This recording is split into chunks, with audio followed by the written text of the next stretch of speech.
Bon bah bonjour à tous, voilà, on est parti avec Sébastien là, faire une petite sortie à l'ultra léger comme d'habitude, comme à mon habitude. Donc là on n'a encore pas trop pêché cette année parce qu'il y avait des niveaux d'eau qui étaient quand même assez importants pour pêcher à l'ultra léger. On a pris pas mal de flottes depuis le mois de mai, juin, là ça tombe pas mal. Là il y a encore des niveaux d'eau qui sont quand même propices à l'ultra léger, même si c'est un petit peu tendu, mais ça devrait le faire. Alors après on va essayer plusieurs techniques, on va essayer le poisson nageur, on a des cuillères, on a des petits leurres souples, on va voir sur lequel leurre répond le mieux aujourd'hui quoi. Mais bon, comme à mon habitude, moi je commence toujours par un tiny fry, ça reste une valeur sûre, le tiny fry 50 de chez Ilex. On va commencer avec ça, puis si je vois que ça tire un peu trop, bah, on mettra autre chose.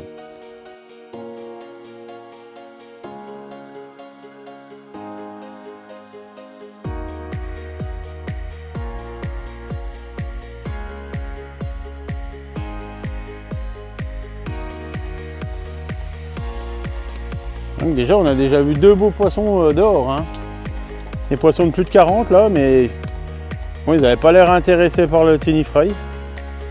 Ils ont l'air d'être sur autre chose, je sais pas.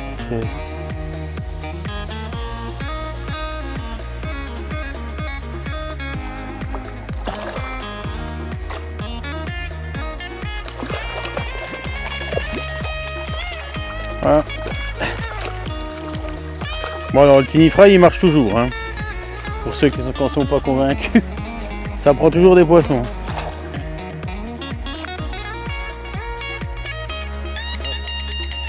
Je suis comme les street fishers, petite nouveauté cette année, j'ai dit allez, pour savoir vraiment combien on prend de poissons, parce qu'on sait jamais, à chaque fois on dit on en a pris 10, on en a pris 15, on en a pris 20.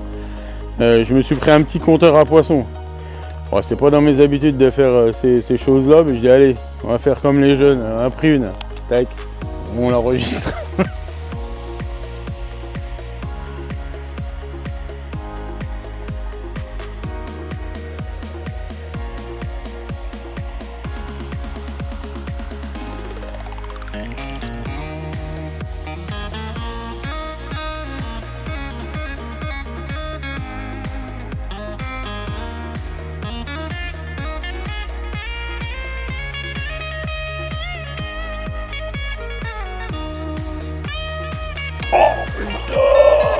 Poisson de 45 que j'ai raté, c'est grave. Elle est là encore à mes pieds. Elle est là, la conne. Oh, j'y crois pas, elle est venue dans un endroit calme là. Décroché deux fois.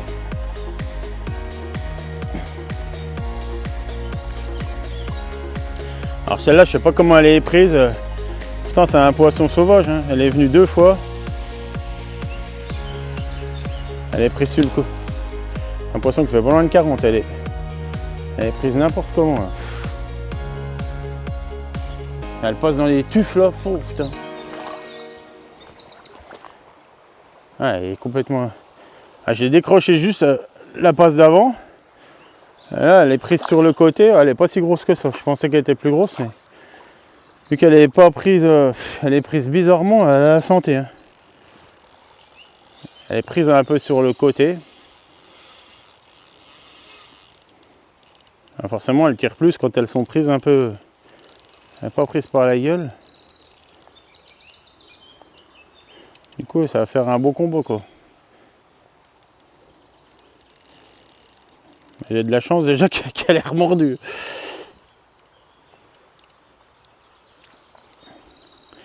Si elle se décroche pas, on aura de la chance. Ouais. Ah, tu peux pas faire grand chose. Voilà, après je pêche pas spécialement fin. Il y a encore un peu d'eau. Je suis quand même en 16 centièmes, donc on peut quand même tirer sur les poissons là, déjà. On va pas la laisser faire non plus. Oh, le caméraman. Hop. Oh putain, oh, elle s'est fait alors il y a un brochet dans le secteur, je peux vous dire.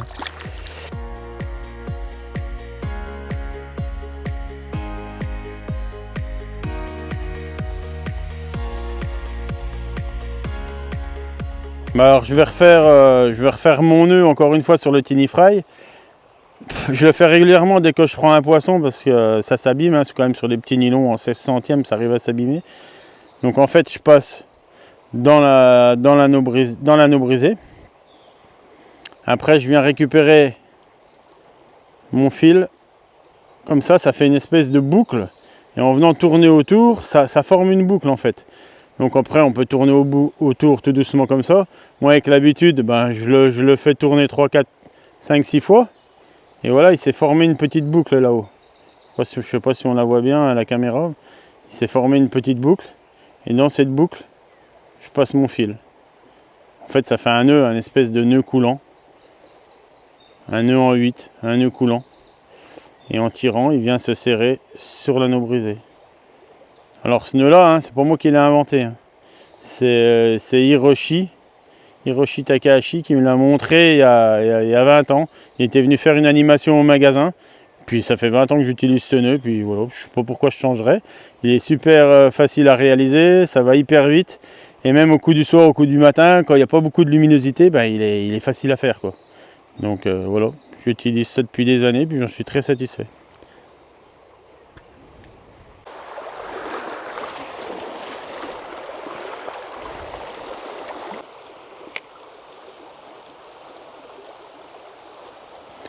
Ah, c'est plein de concrétions calcaires. On est dans une région bien calcaire et c'est ce qu'on appelle des tufs. Alors voilà, ça fait du calcaire qui s'agglomère. Après ça fait des petites cascades comme on voit là-bas. C'est super joli. Hein. Il faut y aller à tâtonnement. On croit qu'il n'y a pas d'eau, puis d'un seul coup, poum, t'as un trou avec 1m20, 1m50. Hein. Alors ça c'est un...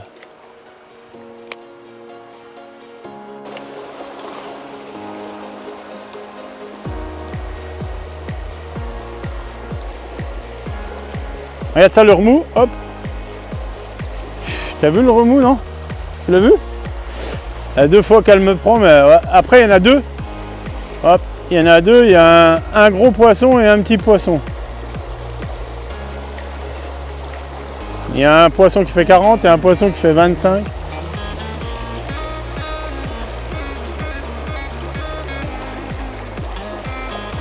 Voilà, je pense que, hop, encore un, mais il y a même 3 poissons, il y a encore un poisson encore plus petit qui vient de m'attaquer là, mais je ne vais pas arriver à en prendre une, décidément.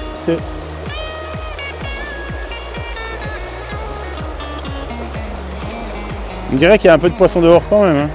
Alors en plus le temps il est couvert aujourd'hui, ça devrait être pas mal.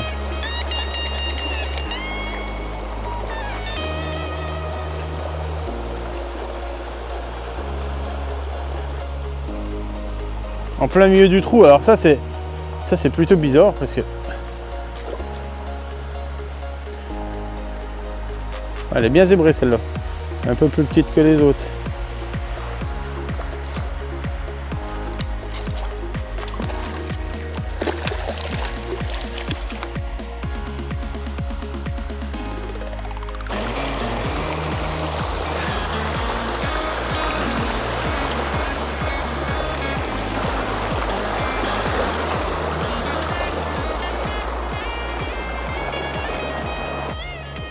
Ah, j'aime bien pêcher des grands plats comme ça à l'aval des cascades. Souvent les poissons ils sortent pour chasser. Et puis bah, c'est là qu'on fait les beaux poissons, c'est sur ce genre de poste là. C'est pas forcément les postes bien marqués qu'on prend les plus belles. Hein.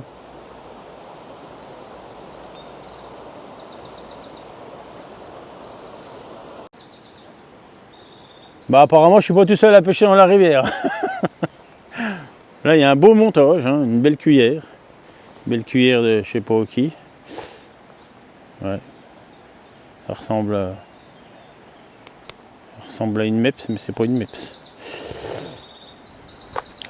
On va l'enlever juste pour dépolluer, quoi. Là. On va la mettre là. Hop. Et voilà, je vais la remettre en vente au magasin. Je ferai un prix. Hein.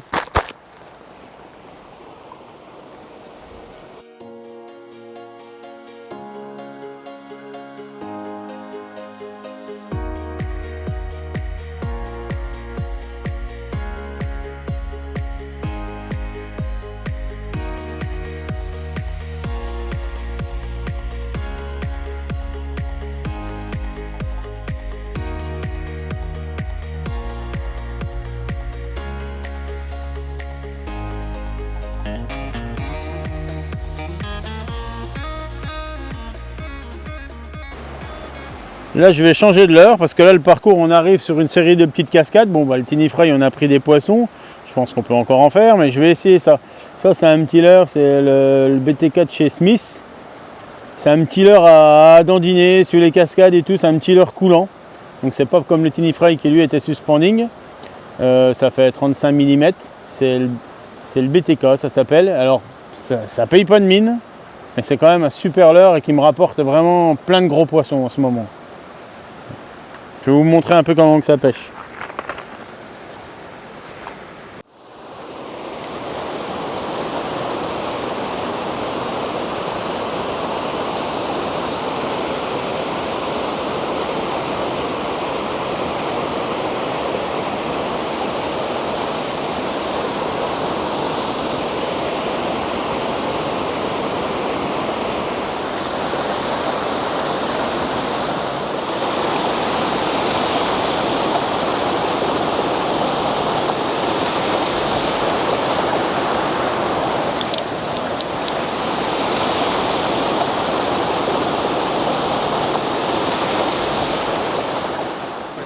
Donc le Tiny Fry sur ce genre de poste, eh ben, il pêche pas. Donc là, j'aurais pu faire ça aussi avec un petit leurre souple. Hein. Mais franchement, le BTK, on dirait un petit verron blessé. Quand on le dandine sur le fond, c'est vraiment une super nage. Et après, voilà, il rapporte encore un gros poisson. À chaque fois que je m'en sers, je prends des beaux poissons avec ce leurre.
T'as vu? Elle a regobé. Je pense que c'est une belle.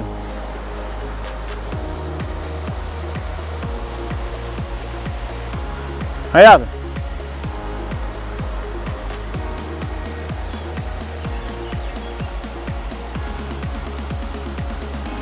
Elle m'a tapé, elle n'a pas pris, elle est grosse. Hein. C'est foutu.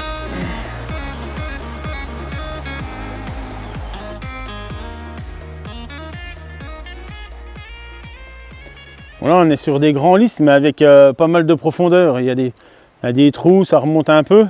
Puis bah, là, je suis repassé au Tiny Fry du coup, parce que j'aime bien utiliser le BTK sur les cascades, tout ça. Là, c'est un autre profil encore. Donc là, je suis repassé au Tiny Fry. Par contre, le Tiny Fry, ben, il plonge pas beaucoup. Il faudrait presque utiliser un leurre coulant, un petit sinking pour le faire descendre un peu plus profond. Mais moi, quand c'est comme ça, bon, ben, je fais un petit truc. Ça vaut ce que ça vaut, hein, mais ça marche quand même souvent. On jette dans le trou, plonge la canne dans l'eau, ben n'empêche qu'on arrive à faire gagner sans problème 50-60 cm au leurre. Hein. Là, il racle bien le fond. Hein. Là, je le sens taper dans le fond et pourtant, il y a 1,50 m. Hein. Donc là, le Tiny Fry, on peut le faire pêcher profond aussi si on veut. Là, je suis vraiment dans le trou, je mets la canne dans l'eau jusqu'au premier anneau. Et du coup, bah là, le leurre... Oh, j'ai une attaque. Hop, pendu, et voilà. C'est vraiment la démonstration qu'il fallait faire. J'ai passé 2 fois avant sans mettre le sion dans l'eau. Après, c'est pas un gros poisson, mais voilà quoi. Il m'a pris comme ça, hein, c'est parce que ça tapait dans le fond. Hein. Allez, je vais pas l'épuiser. Hop.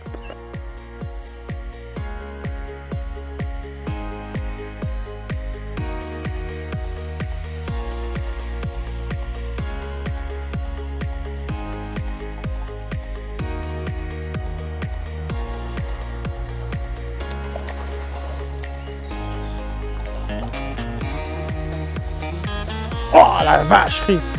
Putain, elle a décroché. Putain, j'avais fait le beau lancer, je t'avais dit. Elle était belle, hein? J'ai l'impression qu'il faisait pas loin de 40. Et voilà, la première décrochée. Ça va, on n'a pas trop raté aujourd'hui. Elle était au gobache, c'est de là. C'est un joli poisson.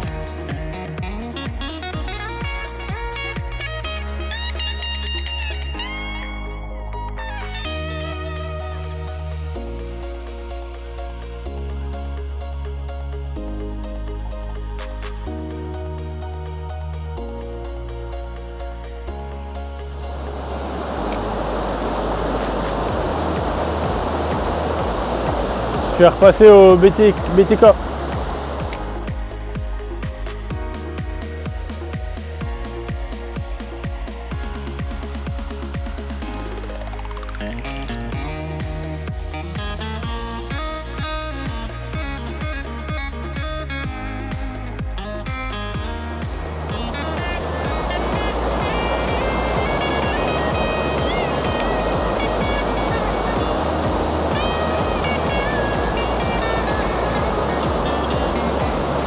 Regarde celle-là, regarde celle-là.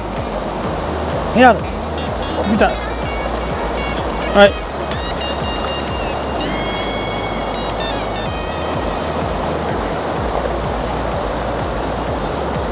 Ouais, j'aurais pas pris au téléfrail. Hein. C'est quand même incroyable ça.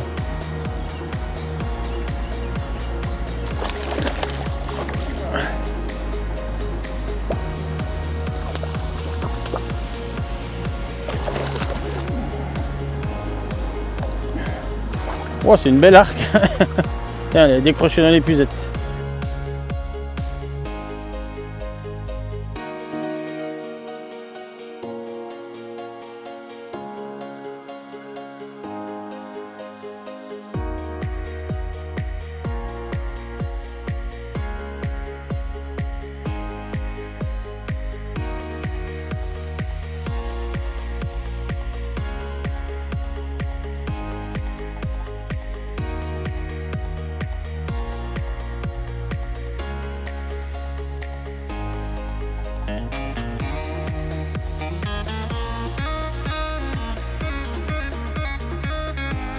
Là-bas, on y va expressément.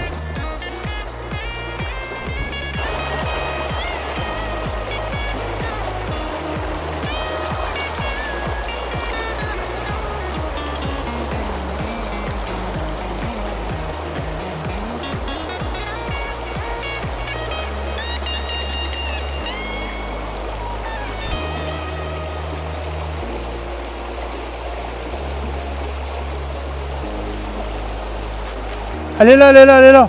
Oh,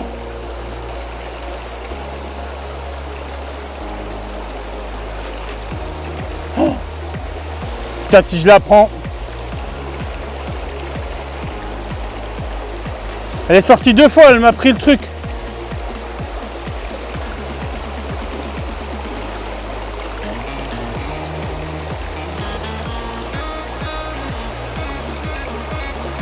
Oh, 3 fois. Elle veut pas le prendre.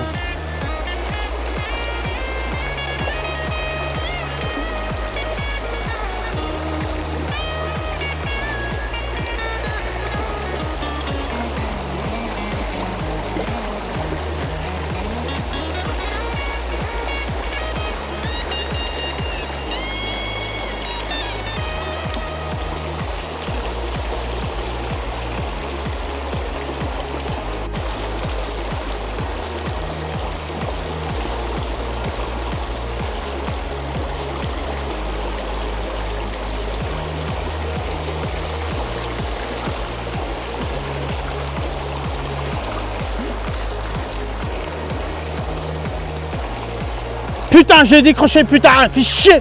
C'est 3 fois que je la rate, cette salope là, putain. Ah, putain de ta race, va, maudite.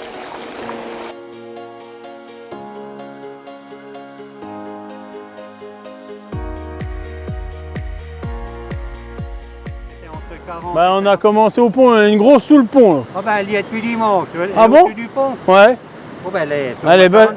Ouais, oui, elle est belle. Hein. Ah ben non, j'ai fait dandiner la cuillère de la jamais. J'ai foutu un caillou dans l'eau pour la faire partir. Mais elle revient lundi, elle est revenue. Bah, elle y est temps. Les arcs-en-ciel, il y en a encore aussi. Il y en a encore. Non, ouais. vous pouvez les garder, hein, les arcs-en-ciel. Oh, c'est bon. Oh. Ouais. Ouais, bah j'en ai loupé une belle, mais sinon, De toute façon, il y en a des belles. ouais, il y en a des belles. Mais que bien. Il y en aura des belles. Bon, il y en a une qui est au gobage là. Donc je sais pas sur quoi qu'elle monte, on va essayer des fois au poisson nageur. Ça les déclenche. Et ce qu'il y a, c'est qu'elle est loin et je peux pas trop approcher, c'est un grand lisse. Ah, ouh, elle vient de... Ah oui putain, elle doit... Je vois une grosse queue qui sort de l'eau. Elle doit pas être vilaine. Ah, j'ai fait un beau lancer là. Ah, c'est celle-là. Hein.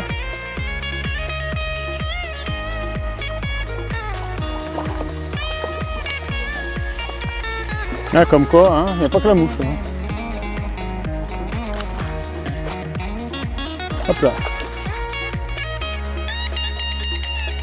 Je pensais qu'elle était plus grosse que ça. En fait, elle devait manger des gamards sur le plat. Elle était dans 20 cm d'eau et quand elle mettait la tête en avant, vous voyez la queue qui sortait.